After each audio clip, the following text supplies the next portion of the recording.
നിരന്തരം നമ്മളിൽ ഒരു ശൂന്യത പ്രവർത്തിക്കുന്നുണ്ട്. സത്യത്തിൽ അതിനെ നമുക്ക് ശ്രദ്ധ എന്ന് വേണമെങ്കിൽ വിളിക്കാം. അപ്പം ആ ശൂന്യത അത് ശൂന്യമായിട്ട് തന്നെ നമ്മളിൽ നിലനിർത്തിക്കൊണ്ട് പോവുക, അല്ലെങ്കിൽ ആ നിലനിൽക്കുന്ന അവസ്ഥയെ അറിയുക എന്നുള്ളതാണ് നമ്മളെ ശ്രദ്ധ.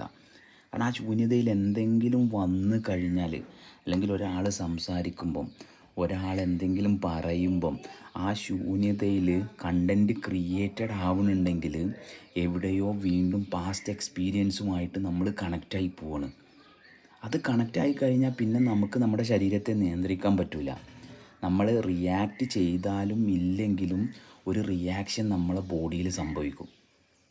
അപ്പോൾ ആ ശൂന്യതയെ അനുഭവിക്കുക, അവിടെ ആ ശ്രദ്ധയിൽ എന്തെങ്കിലും മാറ്റങ്ങൾ നമ്മൾ റിയാക്റ്റ് ചെയ്യുന്ന വരുന്ന രീതിയിൽ വരുന്നുണ്ടോയെന്ന് മാത്രം ശ്രദ്ധിച്ച് ആ ശൂന്യതയെ കൈകാര്യം ചെയ്താൽ